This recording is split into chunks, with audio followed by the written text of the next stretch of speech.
Everyone, all-rounder vlogs 1824. Already before topic లో arithmetic instructions of 8051 కొన్ని topics అనేవి చెప్పాను. దాని కంటిన్యూషన్ వీడియో ఇది.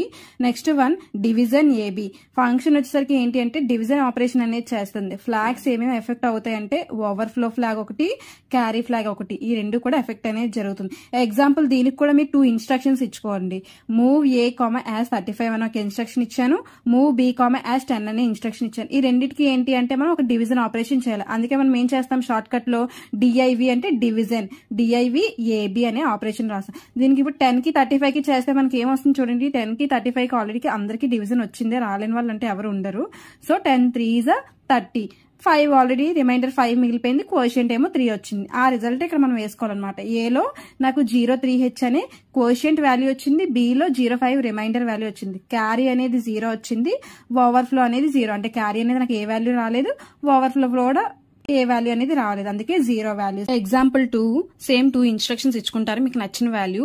మూవ్ ఏ యాజ్ 97 అనే వాల్యూ ఇచ్చాను, మూవ్ బి యాజ్ 12h అనే వాల్యూ. దీనికి కూడా డివిజన్ ఆపరేషన్ చేయాలి, డిఐవి ఏబి. సో దీనికి కూడా మనం ఎలా చేస్తాము, 12 ని 97 ని డివిజన్ ఆపరేషన్ చేస్తే నాకు 12 8 96 వస్తుంది. సో 96 రిమైండర్ 1 వస్తుంది, కోషియంట్ 8 వస్తుంది. సో రిజల్ట్ అనేది ఏలో నాకు 08 కోషియంట్ వాల్యూ స్టోర్ అవుతుంది, బిలో 01 రిమైండర్ వాల్యూ స్టోర్ అవుతుంది, క్యారీ అనేది 0 వస్తుంది, ఓవర్ఫ్లో ఫ్లాగ్ అనేది కూడా 0 వస్తుంది.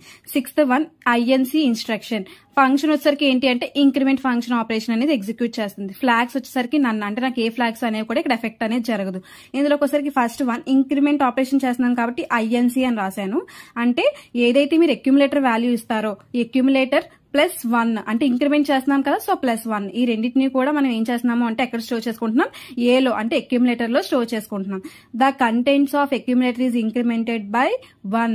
ఇప్పుడు అక్యుములేటర్ లో 96 వాల్యూ ఉందనుకోండి, అది ఇంక్రిమెంట్ అయ్యి ఎంత అవుతుంది, +1 అంటే 97 అనే వాల్యూ అవుతుంది. సో అది 97 వాల్యూ ఎక్కడ స్టోర్ చేసుకుంటుంది, అక్యుములేటర్ లో స్టోర్ చేసుకుంటుంది.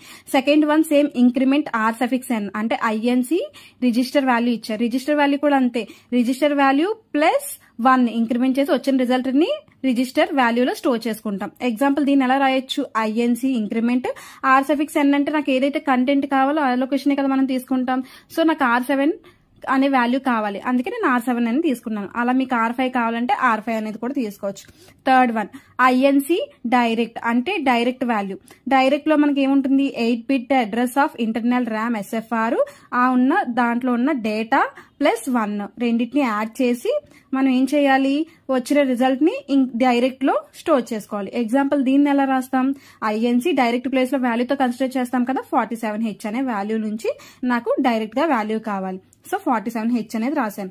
ఫోర్త్ వన్ ఇంక్రిమెంట్ @RI ఏదైతే పాయింటర్ వాల్యూ ఉంటుందో అది +1 ఇంక్రిమెంట్ చేస్తాం కదా, ఆ రెండింటిని కూడా మనం ఏం చేసి యాడ్ చేసి వచ్చిన రిజల్ట్ ని RI లో స్టోర్ చేసుకోవాలి. ఎగ్జాంపుల్ దీన్ని ఎలా రాస్తాం, ఐఎన్సి @RI. RI అంటే మనకు వాల్యూ ఏంటి, R0 గానీ R1 గానీ పాయింటర్ వాల్యూస్ కన్సిడర్ చేయాలి. నాకు R0 లో కావాలి, అందుకే ఐఎన్సి R0 అని కన్సిడర్ చేశాను. ఇండైరెక్ట్ అడ్రసింగ్ మోడ్ కి ఎలా ఎగ్జాంపుల్ గా బిఫోర్ ఎగ్జిక్యూషన్ ఆఫ్టర్ ఎగ్జిక్యూషన్ రాసుకున్నట్టయితే మనకేంటి, ఇండైరెక్ట్ లో R0 లో ఒక 4C అనే వాల్యూ ఉంటుంది, 4C లో 38 ఉంటుంది. ఆఫ్టర్ ఎగ్జిక్యూషన్ కి ఏమవుతుంది, R0 లో సేమ్ 4C ఉంటుంది, 4C లో 38 వాల్యూ ఏదైతే బిఫోర్ ఎగ్జిక్యూషన్ లో ఉందో అది ఇంక్రిమెంట్ +1 అయ్యి 39 అని అవుతుంది. నెక్స్ట్ ఇంక్రిమెంట్ DPTR లో ఉన్న వాల్యూ ఆల్రెడీ ఇంకా ఇంక్రిమెంట్ చేసి రెండు కూడా మనం యాడ్ చేసి వచ్చిన రిజల్ట్ ని DPTR లో స్టోర్ చేయాలి. బిఫోర్ ఎగ్జిక్యూషన్ లో DPTR లో ఏంటి అంటే 16-bit వాల్యూని యూజ్ చేస్తాం. 16-bit వాల్యూ నాకు ఎంత ఉంది, 7D53 అనే వాల్యూ ఉంది. ఆఫ్టర్ ఎగ్జిక్యూషన్ నాకు ఏమవుతుంది, 1 ఇంక్రిమెంట్ అయ్యి 7D54 అనే వాల్యూ స్టోర్ అవుతుంది. Next one DEC instruction. DEC means decrement, the data byte is decremented by 1, none of flags are affected. దీంట్లో ఒకసారికి మనం డిక్రిమెంట్ చేయాలి. దీన్ని ఫస్ట్ ఆఫ్ ఆల్ ఎగ్జాంపుల్ ఎలా రాయొచ్చు, DECA అంటే అక్యుములేటర్ లో ఉన్న వాల్యూని మనం డిక్రిమెంట్ చేసి వచ్చిన రిజల్ట్ ని అక్యుములేటర్ లోకి స్టోర్ చేయాలి. The contents of accumulator is decremented by 1. Second one DEC R(n) అంటే R(n) లో ఉన్న వాల్యూ అలానే డిక్రిమెంట్ చేసి వచ్చిన రిజల్ట్ ని R(n) లో స్టోర్ చేయాలి. ఎగ్జాంపుల్ దీన్ని ఎలా రాస్తాం, DEC డిక్రిమెంట్ R(n) అంటే ఏదైతే కంటెంట్ కావాలో దాంతో మెన్షన్ చేస్తాం. సో నాకు R3 నుంచి కంటెంట్ కావాలి, అందుకే R3 అని రాశాను. థర్డ్ వన్ DEC డైరెక్ట్ అంటే ఏంటి అంటే డైరెక్ట్ లో ఉన్న డేటా డిక్రిమెంట్ చేసి వచ్చిన రిజల్ట్ ని అంటే డైరెక్ట్ లో స్టోర్ చేయాలి. ఎగ్జాంపుల్ దీన్ని ఎలా రాస్తాం, డిఈసి డైరెక్ట్ వాల్యూని మనం ఎలా మెన్షన్ చేయొచ్చు, వాల్యూస్ తో మెన్షన్ చేయొచ్చు. సో 35H అనే వాల్యూతో కన్సిడర్ చేస్తాం. బిఫోర్ ఎగ్జిక్యూషన్ లో నాకు 35 అనే వాల్యూలో 87 అని ఉంది. ఆఫ్టర్ ఎగ్జిక్యూషన్ నాకు ఏమవుతుంది, డిక్రిమెంట్ అవుతుంది. అంటే 35 = 86 అని అవుతుంది. Fourth one, decrement at the rate RI, register indirect addressing mode. Register indirect addressing mode ని డిక్రిమెంట్ చేసి వచ్చిన రిజల్ట్ ని RI లో స్టోర్ చేయాలి. ఎగ్జాంపుల్ దీన్ని ఎలా రాస్తాం, డిఈసి ఇండైరెక్ట్ అడ్రసింగ్ మోడ్ అంటే పాయింటర్ వాల్యూస్ కదా, R0 గానీ R1 గానీ. నాకు R0 వాల్యూ కావాలి, సో R0 అని మెన్షన్ చేశాను. నెక్స్ట్ వన్ డిఏఏ అంటే డెసిమల్ అడ్జస్ట్ అక్యుములేటర్. ఫంక్షన్ వచ్చేసరికి ఏంటి అంటే decimal adjust accumulator after addition అనే ఆపరేషన్ ని పర్ఫామ్ చేస్తుంది. ఫ్లాగ్స్ వచ్చేసరికి క్యారీ ఫ్లాగ్ ఎఫెక్ట్ అవుతుంది, లేదా ఆక్సిలరీ క్యారీ ఫ్లాగ్ కూడా ఎఫెక్ట్ అవుతుంది. ఇందులోకి వచ్చేసరికి first point, it add 6 to the lower 4 bits of A if it is greater than 9 or if auxiliary carry is equals to 1. Second one, it also adds 6 to the upper 4 bits of A if it is greater than 9 or if carry is equals to 1. దీనికి వచ్చేసరికి మీరు example గా 2 instructions ఇవ్వండి. Move A, #47H మీకు నచ్చిన value ఇవ్వచ్చు, అదే value ఇవ్వాలని ఏం కాదు. యాడ్ A, #38H ఇలా 2 వాల్యూస్ ఇచ్చారు. అంటే నాకు ఏదైతే ఫస్ట్ ఇన్స్ట్రక్షన్ చూడండి, మూవ్ A, #47H ఇచ్చాను. అది ఏదైతే 46H అనేది ఉందో ఆ వాల్యూ అనేది మనం ఎక్కడికి మూవ్ చేస్తున్నాం, అక్యూములేటర్ లోకి మూవ్ చేస్తున్నాం. అందుకే నాకు A = ఎంత అవుతుంది, 47H అవుతుంది. దాని బైనరీ కోడ్స్ ఎలా రాస్తాం, 01004 వాల్యూ, 0311 అనేది 7 వాల్యూ.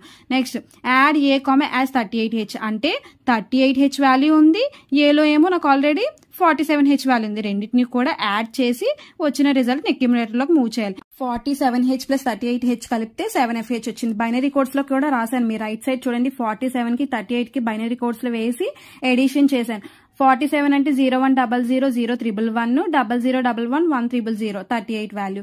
సో దీనికి మనం ఆపరేషన్ చేస్తున్నాం, యాడ్ ఆపరేషన్. 10 అంటే 1, 10 అంటే 1, 10 అంటే 1, 01 అంటే 1.